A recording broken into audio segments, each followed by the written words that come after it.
They walk among us. They breathe our air, shop at our stores, drive on our streets. They are conspiracy theorists, people who make the outrageous claim that people in positions of power conspire to consolidate and expand that power. Their notions are absurd, their pronouncements are insane, and their ideas are dangerous. As a civilization, we have moved beyond giving hemlock to those who would corrupt our young. In this day and age, we just respond to them in a firm and dismissive manner, making clearly visible to all in the immediate area that this person is a conspiracy theorist and not to be debated with. Resident expert and 30-year CIA operations officer Dewey Claridge demonstrates. Don't give me the conspiracy bullshit. Come on, you're a more intelligent man than that. Well, come on. I mean, come on. Listen. There has never been a conspiracy in this country. This is how to respond to a conspiracy theorist. Quickly, firmly, and disparagingly.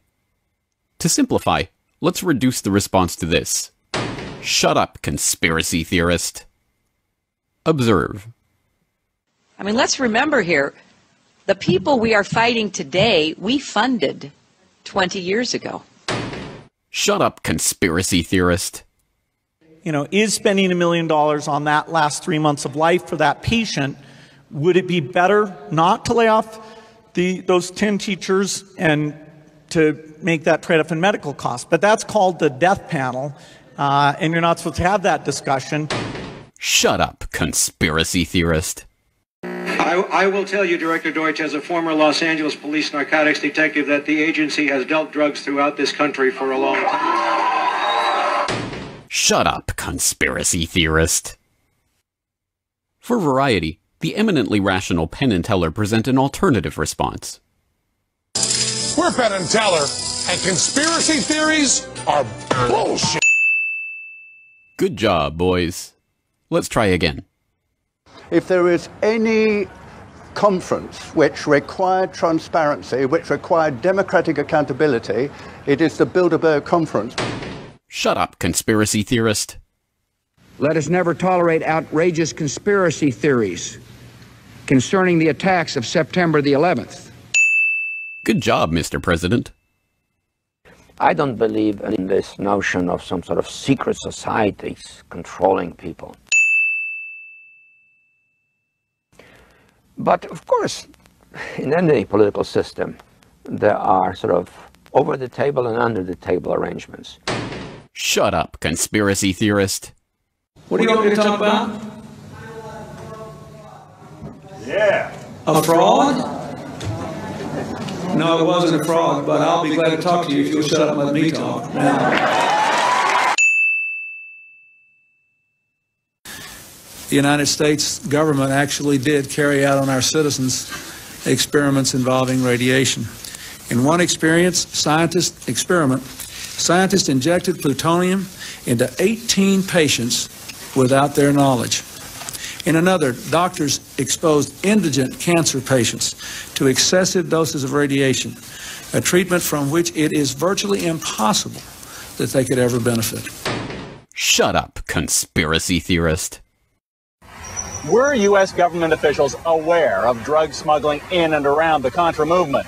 And did they simply choose to ignore it? One U.S. senator says, absolutely. There's no question in my mind there is a complicity in the flow of drugs into this country, period. Shut up, conspiracy theorist. Also, were you a member of Skull and Bones from college and Bush? Were you in the same secret society as Bush? Were you in Skull and Bones? Thank you for cutting my mic. Thank you. Are you going to arrest me? Excuse me. Excuse me. What are you arresting me for? Whoa. Don't tase me. I didn't do it. Ow! Any questions? This public service announcement was brought to you by the Friends of the Department of Homeland Security, the Information Awareness Office, the Defense Advanced Research Projects Agency, the President's Working Group on Financial Matters, the Council on Foreign Relations, the Rhodes Roundtable Group, and the Bohemian Club. And remember, ignorance is strength. Shut up, conspiracy theorist. Political correctness, which is the joy that is the other side of health and safety, which is a small oppression of our physical movement, so we can't do anything without permission from the state. And political correctness is the oppression of our intellectual movement, so no one says anything anymore in case somebody else gets offended. What happens if you say that and someone gets offended? Well, they can be offended. What's wrong with being offended? When did sticks and stones may break my bones stop being relevant? Isn't that what you teach children, for God's sake? That's what you teach toddlers. He called me an idiot. Don't worry about him. He's a dick. Now you have adults going, I was offended, and I have rights. Well, so what? Be offended. Nothing happens. You're an adult. Grow up. Deal with it. I was offended. I don't care. Nothing happens when you're offended. There's nothing. I went to the comedy show, and the comedian said something about the Lord, and I was offended. And when I woke up in the morning, I had leprosy.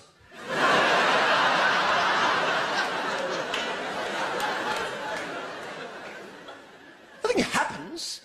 I want to live in democracy, but I never want to be offended again. Well, you're an idiot.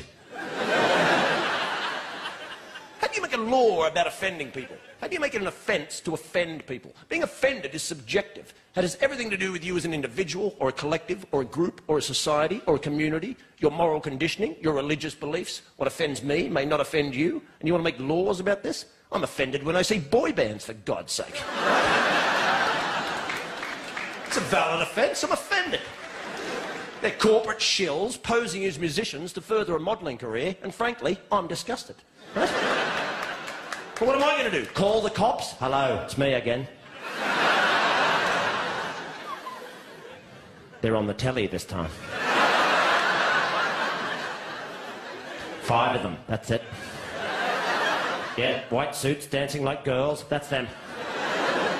5 minutes, I'll be out the front traumatised. Bye.